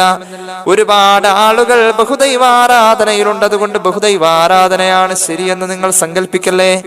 ജനങ്ങൾ അധികം ആളുകളും ഇതൊന്നും വിശ്വസിക്കുന്നില്ല എങ്കിലും ശരിയായ ദീനാണ് ഞാൻ പറഞ്ഞതെന്ന് സയ്യിദുനാ യൂസുഫ് നബി അലൈഹിസ്സലാം. അവർക്ക് ബോറടിച്ചിട്ടില്ല. കാരണം അള്ളാനെ അറിഞ്ഞ ആള് അള്ളാനെ കുറിച്ച് പറയുമ്പോൾ ബോറടിക്കൂല. കണ്ണിയത്ത് ഉസ്താദിന്റെ വഅദ് കേട്ടാൽ ബോറടിക്കൂല. എന്തേ കാരണം? അള്ളാനെ അറിഞ്ഞ ആളാണ്. ശംസുൽ ഉലമയുടെ വഅദ് കേട്ടാൽ ബോറടിക്കില്ല. കാരണം അള്ളാനെ അറിഞ്ഞ ആളാണ്. ഇറാഖിന്റെ ബഗ്ദാദിൽ എല്ലാ വ്യാഴാഴ്ചയും അസ്ർ നിസ്കാരം കഴിഞ്ഞാൽ ഏകദേശം 800 കൊല്ലം മുന്നേ ഒരു വഅദ് നടക്കുമായിരുന്നു. ആ വഅദ് കേൾക്കാൻ ലോകത്തിന്റെ അഷ്ടദിക്കുകളിൽ നിന്നും ലക്ഷക്കണക്കിന് ആളുകൾ സംഗമിക്കുമായിരുന്നു. മുൻനിരയിൽ തന്നെ സ്ഥാനം പിടിച്ചവർ ജൂത പാതിരിമാർ, ക്രൈസ്തവ പാതിരിമാർ. കുറഞ്ഞ നേരത്തെ ചെറിയ വാക്കുകളുടെ വഅദ് കേട്ടാൽ ആയിരങ്ങൾ ബോധം കെട്ട് വീഴും. ബോധമുണർന്നു കഴിഞ്ഞാൽ അവർ പിന്നെ വിളിച്ചു പറയുന്ന അവരുടെ നാവിന്റെ ഏറ്റവും ഉറപ്പുള്ള വചനമേ ലാ ഇലാഹ ഇല്ലല്ലാഹ് മുഹമ്മദുർ റസൂലുള്ളാഹ്. കാരണം അല്ലാഹനെ ഉൾക്കൊണ്ട ഒരാളാണ് അവിടെ നിന്ന് വഅദ് പറഞ്ഞത്. ആ മനുഷ്യന്റെ വഅദ് പറയുന്ന നേരത്ത് നാവിലേക്ക് വരുന്ന ഹിദായത്തിന്റെ വെളിച്ചം നായന്നരുളാലേ ഇൽമ് പറയുമ്പോൾ നാവിന്നു നേരെ വീറങ്ങുന്നവർ. അള്ളാഹുവിന്റെ നിർദ്ദേശപ്രകാരം പടച്ചവൻ പ്രത്യേകമായ ഇതിന് കൊടുത്ത അള്ളാഹുവിന്റെ പ്രത്യേകമായ സമ്മതം കിട്ടിയ ദഅവത്താണ് എങ്കിൽ ഉറപ്പായിട്ടും കേട്ടിരിക്കുന്നവന് ബോറടിക്കില്ല. അശ്ശൈഖ് മുഹ്യിദ്ദീൻ അബ്ദുൽ ഖാദിർ ജീലാനി ഖദ്ദസല്ലാഹു സിർറഹുൽ അസീസ് അള്ളാഹുവിന്റെ ഇതിന് കിട്ടിയ ദാഇയാണ്. ദഅവത്ത് ചെയ്തപ്പോ ജനങ്ങൾ അബൂ ഹസൻ അലി അന്നദവി സാഹിബിന്റെ റിജാലുൽ ഫിക്രി വദ്ദഅവത്തി ഫിൽ ഇസ്ലാം എന്ന് പറയുന്ന കിതാബിന്റെ ഏകദേശം 1-ാം ഭാഗത്തിൽ 7ഓളം മഹാന്മാരെ പറയുന്നുണ്ട്. അതിലൊരു മഹാനാണ് സയ്യിദുന മുഹ്യിദ്ദീൻ ഷെയ്ഖ് ഖദ്ദസല്ലാഹു സിർറഹുൽ അസീസ്. ആ മഹാനെ കുറിച്ച് പറയുന്നത് ഏറ്റവും കൂടുതൽ ആളുകൾ മുഹമ്മദ് റസൂൽ സല്ലല്ലാഹു അലൈഹി വസല്ലം തങ്ങൾക്ക് ശേഷം ഈ ലോകത്ത് ഏറ്റവും കൂടുതൽ ആളുകൾ കലിമ ചൊല്ലിയത് ഈ മഹാനെ കൊണ്ടാണ്. അള്ളാഹു അവരുടെയൊക്കെ കൂടെ നാളെ സ്വർഗം എത്തിച്ചു തരട്ടെ എന്ന് നമുക്ക് ദുആ ചെയ്യാം. യൂസുഫ് നബിയുടെ ദഅവത്ത് ആർക്കും ബോറടിച്ചിട്ടില്ല. യൂസുഫ് നബി അലൈഹിസ്സലാത്തു വസ്സലാം അവരോട് സ്വപ്നത്തിന്റെ വ്യാഖ്യാനം പറയുന്നു. സൂറത്ത് യൂസുഫിന്റെ 41-ാമത്തെ ആയത്ത്, യാ സാഹിബൈ സിജ്നി അമ്മാ അഹദുകുമാ ഫയസ്ഖി റബ്ബഹു ഖംറാ وأما الآخر فيصلب فتأكل الطير من رأسه قضي الأمر الذي فيه تستفتيان. സ്വപ്ന വ്യാഖ്യാനം കഴിഞ്ഞു. ഈ ഒറ്റ ആയത്ത് മതിയായിരുന്നു. ഈ ഒരു ആയത്തിൽ സ്വപ്ന വ്യാഖ്യാനം ഒതുങ്ങി. ഈ ഒരു ആയത്തിന്റെ വ്യാഖ്യാനം മറുപടിയായി പറയേണ്ടതിന് പകരം അതിന്റെ ഇടയിൽ 4 ആയത്തുകൾ ദഅവത്തിനും പരിശുദ്ധമായ ഇസ്ലാമിനെ പരിചയപ്പെടുത്താനും മഹാനവറുകൾ സ്വപ്ന വ്യാഖ്യാനത്തിന്റെ അവസരത്തിൽ ഉപയോഗപ്പെടുത്തി. നിങ്ങൾ രണ്ടുപേരും കണ്ട സ്വപ്നത്തിന്റെ വ്യാഖ്യാനം ഇതാ: കള്ള് പിഴിഞ്ഞു കൊടുക്കുന്ന, വീഞ്ഞ് ഇറ്റിച്ചു കൊടുക്കുന്ന ആള് കണ്ട സ്വപ്നമുണ്ടല്ലോ, നീ അങ്ങനെ വീഞ്ഞ് ഇറ്റിച്ചു കൊടുക്കുന്ന കാഴ്ച നാളെ മുതൽ നിന്റെ നിരപരാധിത്വം ബോധ്യപ്പെട്ട് രാജാവ് കൊട്ടാരത്തിലേക്ക് നിന്നെ തിരിച്ച് ജോലിക്ക് വിളിക്കും. ഭക്ഷണമുണ്ടാക്കി കൊണ്ടുവന്നപ്പോൾ തന്റെ തലയിൽ ചുമടായി വെച്ചിരിക്കുന്ന കുട്ടയിൽ നിന്നും കഴുകന്മാരും പക്ഷികളും ഭക്ഷണം കൊത്തിവലിച്ചു കൊണ്ടുപോകുന്ന സ്വപ്നം കണ്ട ആളെ ഇതുപോലെ തന്നെ രാജാവിന്റെ വിധി പ്രകാരം തൂക്കിക്കൊല്ലാനും കുരിശിലടിക്കാനും വിധി വന്നു കഴിഞ്ഞാൽ കെട്ടിത്തൂക്കിയിട്ടിരിക്കുന്ന നിന്റെ ശരീരത്തിന്റെ തലയോട്ടി പക്ഷികൾ കൊത്തിവലിക്കുമെന്ന വ്യാഖ്യാനമാ. നിങ്ങൾ വിഷമിച്ചിട്ട് കാര്യമില്ല.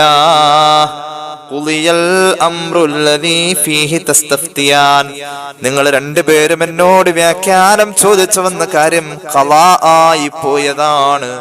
ഇനി ആ ഖളായിൽ ഒരു തിരുത്തലിന് സാധ്യതയില്ല. ഇപ്പൊ നമ്മൾ എത്ര സ്വപ്നം പറഞ്ഞു? 3 സ്വപ്നം പറഞ്ഞു. ഇനി കണ്ടോ, 4ാമത്തെ സ്വപ്നത്തിലേക്ക് പോകുന്നതിന് മുന്നേ ഇവിടെ ഇതിന്റെ ഇടയിൽ ഒരു ചെറിയ പ്രശ്നമുണ്ട്.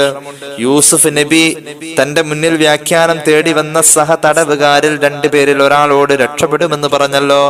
രക്ഷപ്പെട്ടു പോകുന്നവനോട് അവിവേകമായി യൂസുഫ് നബി ഒരു അബദ്ധം കാണിക്കുകയാണ്. അദ്ദേഹത്തോട് പറയാണ്, വഖാല ലില്ലദീ അന്നഹു നാജിം മിൻഹു മദ്കുർനി ഇൻദ റബ്ബിക ഫഅൻസാഹു ശൈത്വാൻ ദിക്റ റബ്ബിഹി ഫലബിസ ഫിസ്സിജ്നി ബിദ്അ സിനീൻ. 5 കൊല്ലം ഒരുമിച്ച് പാർത്തവർ, 5 കൊല്ലം ഈ 3 പേരും ഒരുമിച്ച് പാർത്തിരുന്നു. നാളെ മുതൽ 2 പേര് തന്നോട് യാത്ര പറയുന്നു. അതിലൊരാള് മരണത്തിലേക്ക്, ഒരാള് ജീവിതത്തിലേക്ക് കടന്നു വരുന്ന ആള് ഈ നാടിന്റെ ഭരണാധികാരിയുമായി വലിയ ബന്ധം സ്ഥാപിക്കാൻ ഇനി ഒരു പുതിയ അവസരം കിട്ടുന്ന ആളാണ്. രക്ഷപ്പെട്ടു പോകുന്നവനോട് യൂസുഫ് നബി പറഞ്ഞു, നീ രക്ഷപ്പെട്ടു പോയാൽ നിന്റെ യജമാനനായ രാജാവിന്റെ മുന്നിലെത്തുമ്പോൾ എന്റെ നിരപരാധിത്വത്തെ കുറിച്ച് നീ ഒന്ന് പറഞ്ഞേക്കണേ. അവിടെ ചെല്ലുമ്പോ നീ എന്നെ ഓർക്കണേ. ആ വാക്ക് വലിയ വിലയുള്ള വാക്കാണ്. ആ വാക്കിന്റെ അക്ഷരങ്ങൾ ഒന്ന് എണ്ണി നോക്കിയാൽ 12 യൂസുഫ് നബി ഇപ്പോൾ ജയിലിൽ കിടന്നത് 5 വർഷമാണ്. എന്നാൽ മഹാനായ ഇമാം ഇസ്മായിൽ അൽ ഹഖ് അൽ ബറൂസവി അവിടുത്തെ റൂഹുൽ ബയാനിൽ രേഖപ്പെടുത്തുന്നു ഈ ആയത്തിന് വ്യാഖ്യാനം. 7 വർഷം ഇനിയും യൂസുഫ് നബി ജയിലിൽ കിടക്കേണ്ടി വരുന്നു. കാരണം എന്താ? രക്ഷപ്പെട്ടു പോകുന്നവനോട് അവിടെ ചെല്ലുമ്പോൾ എന്നെ ഓർക്കണമെന്ന് പറഞ്ഞതിൽ 12 അക്ഷരങ്ങൾ ഉള്ളത് കൊണ്ട് നിലവിൽ 5 വർഷമായി ഇപ്പോൾ ജയിലിലുള്ളത്. ഇനി ഒരു 7 വർഷവും കൂടി കിടന്ന് ആ പറയപ്പെട്ട വാക്കിലുള്ള 12 അക്ഷരത്തിന്, ഒരു അക്ഷരത്തിന് 1 വർഷത്തിന്റെ കണക്ക് എന്ന രീതിയിൽ മഹാനവറുകൾ ജീവിതം കൊണ്ട് ഉത്തരം പറയേണ്ടി വന്നു. മഹാന്മാരായ മുഫസ്സിറുകൾ അങ്ങനെ രേഖപ്പെടുത്തുന്നുണ്ട്. എന്താ കാര്യം? അമ്പിയാക്കളെ സംബന്ധിച്ചിടത്തോളം അല്ലാഹുവിന്റെ ഹബീബ് പഠിപ്പിക്കുന്നു, റഹിമല്ലാഹു അഖീ യൂസുഫ ലൗ ലം യഖുൽ ഉദ്കുർനി ഇൻദ റബ്ബിക ലമാ ലബിസ ഫിസ്സിജ്നി സബ്അൻ ബഅദൽ ഖംസി.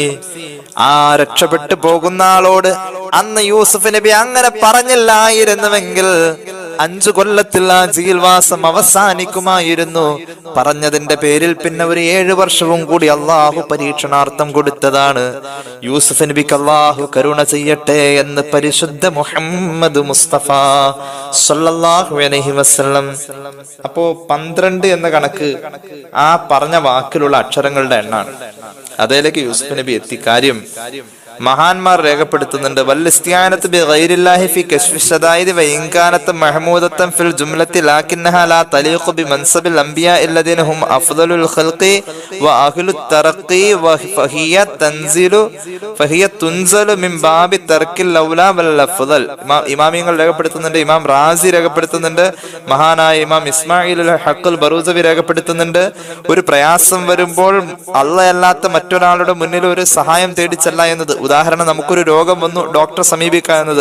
നമ്മളൊരു കിണറിൽ വീണു, കൈപിടിച്ച് കയറ്റാൻ നാട്ടുകാരെ ക്ഷണിക്കുക എന്നത്. നമ്മുടെ വീട്ടിൽ ഒരു കല്യാണം വന്നു, മറ്റുള്ളവരുടെ സഹായവും കാര്യങ്ങളൊക്കെ തേടി എന്നെ സഹായിക്കണോട്ടോ, ഒന്ന് ഹെൽപ്പ് ചെയ്യണോട്ടോ എന്ന് പറയുന്ന ഈ സൃഷ്ടികൾക്കിടയിൽ ഈശ്വര സങ്കല്പമില്ലാത്ത ഇത്തരത്തിലുള്ള സഹായാർത്ഥനകൾ പൊതുവെ നല്ലതാണെങ്കിൽ പോലും അമ്പിയാക്കളെ ചെയ്യാൻ പാടില്ല. കാരണം എന്താ? അമ്പിയാക്കളെ സംബന്ധിച്ച് അനുവദനീയമായ പല കാര്യങ്ങളും മറ്റുള്ളവർക്ക് അനുവദനീയമായ പലതും അവർക്ക് അനുവദനീയമല്ല. കാരണം അവർ അമ്പിയാക്കളാണ്. ആ ഒരു പദവിയിലിരിക്കുന്ന മനുഷ്യനാണ് യൂസുഫ് നബി എന്ന് യൂസുഫ് നബി സ്വയം മറന്നു പോയത് കൊണ്ട് മഹാനവറുകൾ ഈ അബദ്ധം കാണിച്ചു. ആ അബദ്ധം കാണിച്ചതിന് അള്ളാഹു ശകാരിച്ചതാണ് 7 വർഷത്തെ കാരാഗ്രഹ ജീവിതത്തിന്റെ തുടർച്ച. അള്ളാഹുവിന്റെ ശകാരമാണ്. ഞാൻ സുദീർഘമാക്കുന്നില്ല. യൂസുഫ് നബി അലൈഹി സ്വലാത്തു വസ്സലാമിന്റെ വായിന്ന് തങ്ങൾ പോയി. അള്ളാഹു ഈ രക്ഷപ്പെട്ടു പോകുന്ന മനുഷ്യന് മറവി കൊടുത്തു. അയാൾ മറന്നുപോയി. യൂസുഫ് നബി അലൈഹി സ്വലാത്തു വസ്സലാം പിന്നെ 7 കൊല്ലം താമസിച്ചു. പക്ഷെ വായിന്ന് സാധനം പുറത്തേക്ക് പോയ ശേഷം, ഈ അബദ്ധവാക്ക് പറഞ്ഞ ശേഷം മഹാനവറുകൾക്ക് ഒരു വിചാരം വന്നു. മഹാനവറുകൾ കരയാൻ തുടങ്ങി. കരയാൻ അള്ളാഹു സമ്മതിക്കുമോ? അള്ളാഹുവിന്റെ പ്രവാചകനായ മഹാനായ യൂസുഫ് നബി കരയാൻ അള്ളാഹു സമ്മതിക്കുമോ? സയ്യിദുനാ ജിബ്രീൽ അലൈഹിസ്സലാം അതാ ജയിലിന്റെ അകത്തേക്ക് കടന്നു വരുന്നു. ഫലമ്മാ റആഹു യൂസുഫ് വഅറഫഹു. ജിബ്രീലിനെ കണ്ടപ്പോൾ യൂസുഫ് നബിക്ക് പെട്ടെന്ന് മനസ്സിലായി. യൂസുഫ് നബി ചോദിച്ചു ജിബ്രീലിനോട്, യാ അഖൽ മുൻദിരീന മാലി യറാക ബൈനൽ ഖാതിഈൻ. അല്ല, ജനങ്ങൾക്ക് തെറ്റ് ചെയ്യുമ്പോൾ നരകം കൊണ്ട് മുന്നറിയിപ്പ് നൽകുന്ന മഹാന്മാരായ അമ്പിയാക്കളുടെ കൂട്ടുകാരനെ, അങ്ങെന്തിനാണ് പാപിയായ യൂസുഫിന്റെ കൂടെ? അങ്ങെന്തിനാണ് അള്ളാനെ മറന്ന യൂസുഫിന്റെ കൂടെ എന്തിനാണ്? അലൈഹിമുസ്സലാത്തു വസ്സലാം. ജിബ്രീലിന് വല്ലാത്ത വിഷമം തോന്നിയ വർത്താനം ജിബ്രീൽ അലൈഹിസ്സലാം തിരിച്ചു പറയാണ്, യാ ത്വാഹിറത് ത്വാഹിരീൻ. ഒരു പെണ്ണ് കടന്നു പിടിച്ചപ്പോൾ സ്ത്രൈണ താല്പര്യത്തെ അള്ളാന്റെ പൊരുത്തത്തിന് വേണ്ടി വലിച്ചെറിഞ്ഞ പച്ചയായ മനുഷ്യനല്ലേ അങ്ങ്? ഒരുപാട് തെറ്റുകുറ്റങ്ങൾ ചെയ്യാൻ അവസരമുണ്ടായിട്ട് അള്ളാനെ ഓർത്ത് വിശുദ്ധിയുടെ പ്രഭയുമായി മുന്നോട്ട് ജീവിച്ചു പോന്ന് നിരപരാധിയായിട്ടും കാരാഗ്രഹത്തിന്റെ ജീവിതത്തിന്റെ മധുരം കണ്ടെത്തി ഇലാഹി സ്മരണയിലെ ഏകാന്തതയിൽ കഴിഞ്ഞുകൂടുന്ന മഹാനല്ലേ അങ്ങ്? അങ്ങ് ചെറിയ ആളല്ലല്ലോ, അങ്ങ് വലിയ മഹാനല്ലേ? അങ്ങയുടെ പദവി ഉയരാൻ വേണ്ടിയല്ലേ ജയിൽവാസം അള്ളാഹു തന്നത്? അതുകൊണ്ട് ഞാൻ പാപിയുടെ അടുത്തല്ല, ഞാൻ മഹാനായ മനുഷ്യന്റെ അടുത്ത് തന്നെയാണ്. അള്ളാഹു അങ്ങേ ബഹുമാനിച്ചുകൊണ്ട് തന്നെയാണ് എന്നെ പറഞ്ഞയച്ചിരിക്കുന്നത്. അള്ളാഹു അങ്ങേക്ക് അഭിവാദ്യം അറിയിച്ചിട്ടുണ്ട് യൂസുഫ് നബിയെ.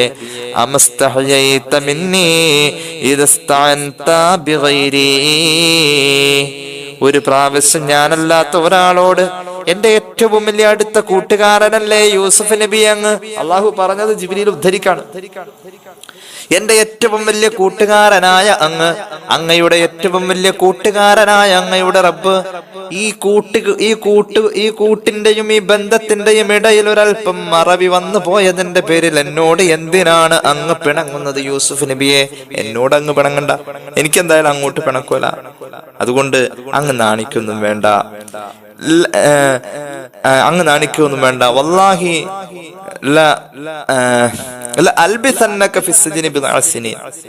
അതുകൊണ്ട് ജിബ്രീൽ അങ്ങ് പറയണം, അള്ളാഹു പറഞ്ഞു കൊടുത്തതായിട്ട് ജിബ്രീൽ പറയാണ്. യൂസുഫ് നബിയെ, അള്ളാഹു പറയാണ്, യൂസുഫ് നബിയെ അങ്ങ് വിഷമിക്കണ്ട, കുറച്ചു കാലം ഇനി അങ്ങയുടെ കൂടെ ജയിലിൽ ഞാനും കൂടിയുണ്ട് എന്ന് അള്ളാഹു പറഞ്ഞതായി ജിബ്രീൽ അലൈഹിസ്സലാം. അതായത് അള്ളാഹുവിന്റെ സാന്നിധ്യവും സാമീപ്യവും യൂസുഫ് നബിക്ക് ജയിലിന്റെ ഇനിയുള്ള കാലത്ത് ഇതുവരെ അനുഭവിച്ചതിനേക്കാൾ കൂടുതൽ ആസ്വദിക്കാൻ കഴിയുന്ന ഒരു അവസ്ഥ അള്ളാഹു മാനസികമായി മഹാനവറുകൾക്ക് ഒരുക്കി കൊടുക്കുക. മനസ്സിന്റെ താല്പര്യമാണ് സമയബോധത്തെ കുറിച്ചുള്ള അടിസ്ഥാനത്തെ നമുക്ക് അടിസ്ഥാനമായി കണ്ടെത്താൻ കഴിയാം. ഉദാഹരണം, രണ്ട് കമിതാക്കൾ തമ്മിൽ സംസാരിച്ചിരുന്നാൽ സമയം പോകുന്നത് അറിയില്ല, അല്ലെ? സമയത്തിൽ വ്യത്യാസമൊന്നുമില്ല. പക്ഷെ അവരുടെ മനസ്സിന്റെ സന്തോഷവും അവർ ഇപ്പോൾ അഭിമുഖീകരിക്കുന്ന പ്രശ്നത്തിന്റെ നിർവൃതിയുമാണ് അവരുടെ സമയം എത്രയും കഴിഞ്ഞു പോയത് അവരറിയാതെ പോയത്. നേരെ മറിച്ച് ചുട്ടുപഴുത്ത ഒരു ചീനച്ചട്ടി അടുപ്പിന്റെ മുകളിലിരിക്കുമ്പോൾ അതിൽ വറുത്തുണങ്ങിയ മണല് പഴുത്തു നിൽക്കുമ്പോൾ അതിലേക്ക് കൈ ഇങ്ങനെ പൂഴ്ത്തി വെച്ചാൽ ആ മനുഷ്യനെ സംബന്ധിച്ചിടത്തോളം ഒരു സെക്കൻഡ് പോകുന്നത് എന്തൊരു പ്രയാസത്തിലായിരിക്കും. അവന് സമയം പോക്ക് വലിയ പ്രയാസമാണ്. കാരണം എന്താ? അവൻ ഇപ്പോൾ അഭിമുഖീകരിക്കുന്ന ഈ പ്രശ്നത്തിന്റെ വേദനയും അതിനെ ആ അഭിമുഖീകരിച്ച പ്രശ്നത്തിൽ അവൻ ആസ്വദിക്കുന്നത് സന്തോഷമല്ല, വിഷമമാണ്, വേദനയാണ്. അത് അവനെ സംബന്ധിച്ചിടത്തോളം ഈ സമയം പോക്കിൽ വല്ലാതെ പ്രയാസപ്പെടുത്തുന്നു, വീർപ്പ് മുട്ടിക്കുന്നു. ആൽബർട്ട് ഐൻസ്റ്റീൻ ആണ് ഈ ഉദാഹരണം ആപേക്ഷിക സിദ്ധാന്തവുമായി ബന്ധപ്പെട്ട് ഒരു സാധാരണക്കാരൻ മനസ്സിലാകാൻ വേണ്ടിയിട്ട് പറഞ്ഞു കൊടുത്തത്. അപ്പൊ അത്രത്തോളം മഹാനവറുകൾക്ക് അള്ളാഹുവിന്റെ സാമീപ്യം ഹൃദയം കൊണ്ട് ആസ്വദിക്കാൻ കഴിയുന്ന ഇനിയുള്ള 7 വർഷക്കാലം എന്ന് പറഞ്ഞാൽ പെട്ടെന്ന് അങ്ങോട്ട് തീരും. കഴിഞ്ഞുപോയ 5 പോലെയല്ല. യൂസുഫ് നബി തിരിച്ചു ചോദിച്ചു, അല്ലയോ ജിബ്രീലേ, അള്ളാഹുവിന് എന്നോട് പൊരുത്തമുണ്ടോ? മഹാനവറുകൾ പറഞ്ഞു, ഉണ്ടല്ലോ ഉണ്ടല്ലോ, അള്ളാഹുവിന് പൊരുത്തമുണ്ടങ്ങയോട്.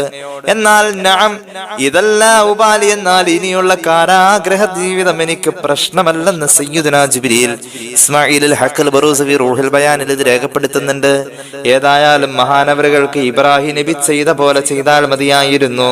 എന്താ ഇബ്രാഹിം നബി ചെയ്തത്? തീക്കുണ്ടാരത്തിലേക്ക് വലിച്ചെറിയപ്പെട്ടപ്പോൾ ജിബ്രീൽ അലൈഹിസ്സലാം അങ്ങയെ ഞാൻ സഹായിക്കട്ടെ എന്ന് ചോദിച്ചപ്പോൾ വേണ്ട എന്ന് പറഞ്ഞ് തിരിച്ചയച്ചു. മീകായിൽ വന്നിട്ട് ചോദിച്ചല്ലോ. ഇബ്നു കസീർ ഖസസുൽ അംബിയായിൽ രേഖപ്പെടുത്തുന്നുണ്ട്, മീകായിൽ പറഞ്ഞു, ഞാൻ മഴയുടെ മലക്കാണ് നബിയെ. അള്ളാഹുവിന്റെ കൽപ്പന വരും, ഒരു മഴ അങ്ങ് പെയ്യിക്കാൻ. ഞാൻ അങ്ങ് മഴ പെയ്യിച്ചാൽ ഈ തീക്കുണ്ടാരം അണഞ്ഞു പോകും, ഞാൻ സഹായിക്കട്ടെ എന്ന് അങ്ങോട്ട് ചെന്ന് മീകായിൽ അലൈഹിസ്സലാം ചോദിച്ചപ്പോൾ, നിന്നെ കൊണ്ട് എനിക്കൊരു ആവശ്യവുമില്ല, നീ തിരിച്ചു പോകണേ. ഹസ്ബുനല്ലാ ഹസ്ബുനല്ലാ ഹസ്ബുനല്ലാ. ലോകത്ത് ആദ്യമായി ഹസ്ബുനല്ലാ പറഞ്ഞത് സയ്യിദുനാ ഇബ്രാഹിം.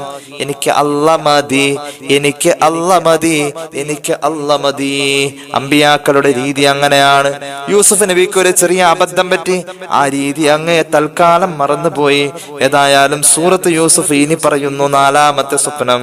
രാജാവിന്റെ കൊട്ടാരത്തിലേക്ക് രക്ഷപ്പെട്ടു പോയ സഹോദരൻ അവിടെ ചെന്നു. 7 കൊല്ലം കൊണ്ട് മറന്നുപോയി. 7 കൊല്ലം കഴിഞ്ഞപ്പോൾ രാജാവ്, നാട് ഭരിക്കുന്ന പ്രധാന രാജാവ് സ്വപ്നം കാണാണ്. സ്വപ്നത്തിൽ കണ്ടത് 7 തടിച്ചു കൊഴുത്ത പശുക്കൾ. ആ പശുക്കളാതാ. അതിനുശേഷം പിന്നെ ഒരു 7 മെലിഞ്ഞ പശുക്കളെ കാണുന്നു. തടിച്ചു കൊഴുത്ത ആദ്യം കണ്ട പശുക്കളെ പിന്നെ കണ്ട മെലിഞ്ഞ പശുക്കൾ വന്ന് വിഴുങ്ങിക്കളയുന്നു. നെൽക്കതിരുകൾ തടിച്ചു കൊഴുത്തു നിൽക്കുന്നു. അതിനപ്പുറം പിന്നെ കാണുന്നത് ഉണങ്ങി, വളരെ മോശമായ അവസ്ഥയിൽ, വികൃതമായ രൂപത്തിൽ, കാണാൻ ഭംഗിയില്ലാത്ത ഉണങ്ങിയ നെൽക്കതിരുകൾ. ഉണങ്ങിയത് വന്ന് ഈ പച്ചയും പുഷ്ടിയുള്ളതുമായ നെൽക്കതിരുകളെ വിഴുങ്ങുന്നു. അപൂർവമായ കാഴ്ച, അർത്ഥമുള്ള കാഴ്ച. ഇതിന് ഒരു വ്യാഖ്യാനം കാണാൻ വേണ്ടി കാലഘട്ടത്തിലെ സ്വപ്ന വ്യാഖ്യാതാക്കളെയും ജ്യോത്സ്യന്മാരെയും പണ്ഡിതന്മാരെയും സമീപിച്ചു. തൃപ്തികരമായ മറുപടി എവിടെയും കിട്ടിയില്ല. മഹാന്മാരായ മുഫസ്സിരീങ്ങൾ പറയുന്നുണ്ട്, ഭരണാധികാരി മുസ്ലിം അല്ലെങ്കിൽ പോലും അയാളുടെ സ്വപ്നത്തിനും വഹയിന്റെ ധ്വനിയുണ്ട്. ഒരു നാടിനുള്ള ഗുണമുണ്ട്, സൂചനയുണ്ട്. ഭരണാധികാരിയുടെ സ്വപ്നത്തിന് അർത്ഥമുണ്ട്. അള്ളാഹു നമുക്ക് മൂമിനീങ്ങളുടെ സ്വഭാവം തന്ന്, മൂമിനീങ്ങൾക്ക് അള്ളാഹു സ്വപ്നം കാണൽ വഴി കൊടുക്കുന്ന ആനുകൂല്യങ്ങൾ തന്നനുഗ്രഹിക്കട്ടെ. പരിശുദ്ധ ഖുർആൻ പറയുന്നു, സൂറത്ത് യൂസുഫിന്റെ 43 മുതൽക്ക് 49 വരെയുള്ള ആയത്ത്, വഖാലൽ മലികു ഇന്നി അറാ സബ്അ ബഖറാത്തിൻ സിമാനി യഅകുലുഹുന്ന സബ്ഉൻ ഇജാഫ്. സുദീർഘമായി പോകുന്ന ആയത്തുകൾ, സമയം ദൈർഘ്യമായതുകൊണ്ട് ഞാൻ ചുരുക്കുകയാണ്. യൂസുഫ് നബി അലൈഹിസ്സലാം മറുപടി പറയാൻ വേണ്ടി തെരഞ്ഞെടുക്കപ്പെടുന്നു. രാജാവിന്റെ കൂടെ എപ്പോഴും വീഞ്ഞ് പിഴിഞ്ഞു കൊടുക്കുന്ന ആള്, മുമ്പ് യൂസുഫ് നബിയുടെ കൂടെ സഹ തടവുകാരനുണ്ടായിരുന്ന ആള്, യൂസുഫ് നബിക്ക് വ്യാഖ്യാനം പറയാൻ കഴിയുമെന്ന വിവരം രാജാവിനോട് പറയുക വഴി യൂസുഫ് നബിയെ തിരിച്ചു കൊട്ടാരത്തിലേക്ക് വിളിക്കുന്നു. മഹാനവറുകൾ സ്വപ്നത്തിന്റെ വ്യാഖ്യാനം പറയുന്നു. ആദ്യം കണ്ട തടിച്ചു കൊഴുത്ത 7 പശുക്കളും 7 നെൽക്കതിരുകളും ഏറ്റവും സമൃദ്ധമായ ഇനി വരാനിരിക്കുന്ന 7 സമ്പുഷ്ടകാലമാണ്, സുലഭതയുടെ കാലമാണ്. അത് കഴിഞ്ഞാൽ ഈ രാജ്യത്തും പരിസരങ്ങളിലും കൊടിയ ദാരിദ്ര്യത്തിന്റെ 7 വർഷങ്ങൾ വരാനുണ്ട്. ഈ 7 വർഷത്തെ, ആദ്യത്തെ 7 വർഷത്തെ നന്നായി പ്രയോഗിച്ചില്ല എങ്കിൽ അതിനുശേഷം വരുന്ന ദാരിദ്ര്യത്തിന്റെ 7 വർഷത്തെ നമുക്ക് അതിജയിക്കാൻ കഴിയില്ല രാജാ. അതാണ് ഈ സ്വപ്നത്തിന്റെ വ്യാഖ്യാനമെന്ന് പറയുകയാണ് മഹാനായ യൂസുഫ് നബി അലൈഹിസ്സലാം. അതുകൊണ്ട് ആദ്യത്തെ 7 വർഷത്തെ വളരെ വൃത്തിയായി കൈകാര്യം ചെയ്യണം. ഇത്രയും പക്വത നിറഞ്ഞ ഒരു സ്വപ്നം, അതിന്റെ വ്യാഖ്യാനം അതിലേറെ പക്വതയോടുകൂടെ പറഞ്ഞുകൊടുത്ത, ചുരുങ്ങിയ വാക്കുകളിൽ വലിയ ആശയങ്ങൾ അവതരിപ്പിച്ച ഈ മനുഷ്യന്റെ വിവരവും, ഈ മനുഷ്യന്റെ തന്റേടവും, ഈ മനുഷ്യന്റെ ശാസ്ത്രബോധവും ബോധ്യപ്പെട്ട രാജാവ് പറഞ്ഞു, ജയിൽ മോചിതനാക്കാനും അദ്ദേഹത്തിന്റെ നിരപരാധിത്വം തെളിയിക്കാനും അത് രാജ്യത്ത് ഉടനീളം പ്രഖ്യാപിക്കാനും രാജാവ് കൽപ്പിക്കുകയും അതിനുശേഷം രാജകൊട്ടാരത്തിന്റെ ആഭ്യന്തരവും ധനകാര്യവും ഭക്ഷ്യവകുപ്പും പ്രധാന വകുപ്പുകളൊക്കെ കൈകാര്യം ചെയ്യുന്ന രാജാവിന് തുല്യത രാജപദവിയോട് തുല്യത പ്രകടിപ്പിക്കുന്ന ഒരു പദവി യൂസുഫ് നബിക്ക് ഈ സ്വപ്ന വ്യാഖ്യാനത്തിലൂടെ രാജപദവി കിട്ടുകയാണ്. സ്വപ്ന വ്യാഖ്യാനം കൊണ്ട് രാജാവായി, സ്വപ്ന വ്യാഖ്യാനം പറഞ്ഞ നബി രാജാവായി. ചുരുക്കി പറയാം, മഹാനവറുകൾ രാജപദവിയിലെത്തി. ഈ അവസ്ഥയിലെത്തുമ്പോൾ രണ്ടാമത്തെ 7 വർഷം വരുന്നത് ദാരിദ്ര്യത്തിന്റെയും വരൾച്ചയുടെയും കാലമാകുമ്പോൾ സ്വാഭാവികമായും ഈ രാജ്യവും അയൽ രാജ്യങ്ങളും ഒക്കെ അത് ബാധിക്കുമ്പോൾ, അയൽ രാജ്യത്തുള്ള യൂസുഫ് നബിയുടെ കുടുംബത്തിലും അത് ബാധിക്കുമ്പോൾ, അവരവിടെ നിന്നും റേഷൻ തേടി ഇവിടെ വരുമ്പോൾ വിനയത്തോടുകൂടെ ഈ രാജപദവിയിലിരിക്കുന്ന ഇപ്പോഴത്തെ ഈജിപ്തിന്റെ പുതിയ അസീസ് എന്ന പദവിയിലുള്ള യൂസുഫ് നബി അലൈഹിസ്സലാത്തു വസ്സലാമിനെ അംഗീകരിച്ച് സാഷ്ടാംഗ സമർപ്പണ തുല്യമായ വിധേയത്വം കാണിക്കേണ്ടി വരും എന്ന സൂചനയാണ് അന്ന് ചെറുപ്പത്തിൽ വാപ്പയോട് പറഞ്ഞ ആ ആദ്യത്തെ സ്വപ്നം. 11 നക്ഷത്രങ്ങളും സൂര്യനും ചന്ദ്രനും എനിക്ക് സുജൂദ് ചെയ്യുന്നു എന്ന സ്വപ്നം. അതിന്റെ വ്യാഖ്യാനമാണ് ഇനി പുലരാൻ പോകുന്നത്. ആ വ്യാഖ്യാനത്തിലേക്കും അത് പുലർന്ന അവസ്ഥയിലേക്കും ഖുർആൻ 99 മുതൽക്ക് 101 വരെയുള്ള ആയത്തുകൾ, ആ 2 ആയത്തുകൾ അത് സംബന്ധമായിട്ട് പറയുകയാണ്. നമുക്ക് ആ വിഷയത്തിലേക്ക് കടന്നു വരാം. ബിസ്മില്ലാഹിർ റഹ്മാനിർ റഹീം. فلما دخلوا على يوسف آوى إليه أبويه وقال ادخلوا مصر إن شاء الله آمنين. യൂസുഫ് നബിയുടെ കൊട്ടാരത്തിലേക്ക് ഇപ്പോൾ റേഷൻ വാങ്ങാൻ വന്നതിന് ശേഷം അവിടെ കുറെ പ്രശ്നങ്ങളൊക്കെ നടക്കുന്നുണ്ട്. അതൊക്കെ കഴിഞ്ഞ ശേഷം ഇപ്പൊ വാപ്പയും ഉമ്മയും ഒക്കെ വന്നിരിക്കുന്ന ഒരു അവസ്ഥയിൽ കൊട്ടാരത്തിൽ തന്റെ കുടുംബം തിരിച്ചെത്തിയിരിക്കുന്നു. ആ സമയത്ത് വാപ്പയെയും ഉമ്മയെയും ഈ മകൻ രാജപദവിയിൽ നിന്നും താഴെ ഇറങ്ങി സിംഹാസനത്തിൽ ഇരുത്തി. ഒരു വലിയ അദബാണ്. നാട്ടുകാരെല്ലാവരും വിധേയത്വത്തിന്റെ ഒരു കുനിച്ചിലും ഒരു പ്രകടനവും അവിടെ കാണിച്ചു. എന്നിട്ട് ഇപ്പോൾ സ്വപ്ന വ്യാഖ്യാനം പറയാൻ വാപ്പയെക്കാളും മിടുക്കനാണ് മകൻ. യാക്കൂബ് നബി എന്ന എല്ലാ പ്രവാചകന്മാർക്കും സ്വപ്ന വ്യാഖ്യാനത്തിന് കഴിവുണ്ട്. യാക്കൂബ് നബി എന്ന അന്ന് തനിക്ക് ഈ അവസ്ഥയും ഈ സ്വപ്നവും ഈ സ്വപ്ന വ്യാഖ്യാനവും ഇന്ന് കാണുന്ന ഈ യാഥാർത്ഥ്യങ്ങളുടെ പുലർച്ചയും എന്റെ ബാല്യത്തിൽ പതിറ്റാണ്ടുകൾക്ക് മുമ്പ് അന്ന് പറഞ്ഞു തന്ന വാപ്പയെക്കാളും ഇന്ന് സ്വപ്നം വ്യാഖ്യാനിക്കാൻ കഴിയുന്ന മകൻ വാപ്പയോട് ചിരിച്ചിട്ട് വാപ്പയോട് പറയാണ് വാപ്പാ وقال يا أبت هذا تأويل رؤياي من قبل. മുമ്പ് ഞാൻ അന്ന് കണ്ട എന്റെ കുഞ്ഞുനാളിലെ ആ സ്വപ്നത്തിന്റെ വ്യാഖ്യാനം ഇതാണ് വാപ്പാ. സൂര്യൻ വാപ്പയാണ്, അന്ന് കണ്ട ചന്ദ്രനന്റെ ഉമ്മയാണ്. ഉമ്മ എന്ന് പറഞ്ഞാൽ രണ്ടാനുമ്മ, വാപ്പയുടെ ഇപ്പോഴത്തെ ഭാര്യ. ആദ്യത്തെ ഉമ്മയുടെ സഹോദരി തന്നെയാണ്, ശരിയായ ഉമ്മയുടെ സഹോദരി തന്നെയാണ്. പിന്നെ എന്റെ സഹോദരങ്ങൾ 11 പേർ അവർ താഴെ ഇരിക്കുന്നു. കൊട്ടാരത്തിന്റെ പ്രധാന കസേരകളിൽ അവർ താഴെയാണ്. ഏറ്റവും മുകളിൽ ഉന്നതനായി വാപ്പയും ഉമ്മയും ഇരിക്കുന്നു. ഞാൻ ഇതിനെല്ലാം സംവിധാനം കൊടുത്തതെല്ലാം എന്റെ കാൽ ചുവട്ടിൽ എന്ന പോലെ അന്ന് ഞാൻ കണ്ട എന്റെ കുഞ്ഞുനാളിന്റെ സ്വപ്നത്തിന്റെ പുലർച്ചയാണ്. ഇത് കഴിഞ്ഞിട്ടുണ്ടല്ലോ. മഹാനായ യൂസുഫ് നബി അലൈഹി സ്വലാത്തു വസ്സലാം പറയുകയാണ്, ഖദ് ജഅലഹാ റബ്ബി ഹഖ്ഖാ. ആ സ്വപ്നം പുലർന്നിരിക്കുന്നു, എന്റെ റബ്ബ് അത് ഹഖാക്കി തന്നിരിക്കുന്നു. മഹാനവരകൾ പറയുന്നു. എന്നിട്ട് പറയുകയാണ്, വഖദ് അഹ്സന ബി ഇദാ ഖറജനി മിനസ് സിജ്നി വജാഅ ബികും മിനൽ ബദ്വി മിൻ ബഅദി അൻ നസഗ അശ്ശൈത്വാനു ബൈനി വബൈന ഇഖ്വതി ഇന്ന റബ്ബി ലതീഫുൽ ലിമാ യശാഉ ഇന്നഹു ഹുവൽ അലീമുൽ ഹകീം. അല്ലാഹുവേ, പൊട്ടക്കിണറ്റിൽ നിന്നും ഞാൻ കാരാഗ്രഹത്തിലേക്ക്, അടിമച്ചന്തയിൽ നിന്നും കാരാഗ്രഹത്തിന്റെ കന്മതിലുകൾക്കിടയിലേക്ക്, അവിടുന്ന് രാജപദവിയിലേക്ക്. പടച്ച റബ്ബേ, എന്റെ ജീവിതത്തിൽ വലിയ മാറ്റങ്ങൾ വന്നു. ഇന്ന് ഞാൻ ദുനിയാവും ആഖിറവും കിട്ടിയ ഒരു വലിയ മനുഷ്യൻ എന്ന പദവിയിൽ ഇരിക്കുന്നു. അല്ലാഹുവേ റബ്ബി ഖദ് ആതൈതനീ മിനൽ മുൽക്ക്. നിന്റെ ഔദാര്യമാ അല്ലാ എനിക്ക് അധികാരം കിട്ടിയത്. സ്വപ്ന വ്യാഖ്യാനം നീ എനിക്ക് പഠിപ്പിച്ചു തന്നല്ലോ അല്ലാ. ഫാത്തിറസ് സമാവാതി വൽ അർള്. ആകാശങ്ങളെയും ഭൂമിയെയും പടച്ചവൻ നീയാണ്.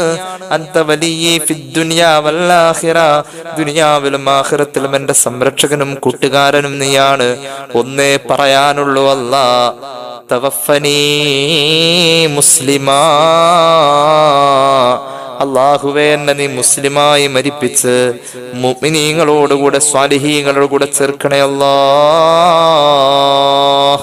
ഇതിന്റെ തുടർന്നും രസകരമായ സംഭവങ്ങളൊക്കെ ഉണ്ട്. സമയം 1 മണിക്കൂർ കഴിഞ്ഞതുകൊണ്ട് ഞാൻ തൽക്കാലം നിർത്താണ്. അള്ളാഹു നമുക്ക് ഭാഗ്യം നൽകട്ടെ. ഈ സ്വപ്നത്തിന്റെയൊക്കെ വ്യാഖ്യാനങ്ങൾ നാം ഈ പറഞ്ഞതും അറിഞ്ഞതും ഒന്നുമല്ല, അതിന്റെയൊക്കെ അപ്പുറത്തേക്ക് മുഫസ്സിരീങ്ങൾ ഇതിന്റെ ചരിത്രങ്ങൾ ധാരാളം കൊണ്ടുവരുന്നുണ്ട്. മഹാനായ യൂസുഫ് നബിയുടെ പിതാവ്, യാക്കൂബ് നബിയുടെ പിതാവ്, ഇസ്ഹാഖ് നബിയുടെ പിതാവ് ഇബ്രാഹിം നബി അലൈഹി സ്വലാത്തു വസ്സലാം മകനെ മിനാത്താഴ്വരയിൽ അറുത്തു കൊടുക്കാൻ കൊണ്ടുപോകുന്നതും ഇതുപോലെ തന്നെ ഒരു സ്വപ്നവും അതിന്റെ ചരിത്ര വിശദാംശങ്ങളും ഒക്കെയാണ്.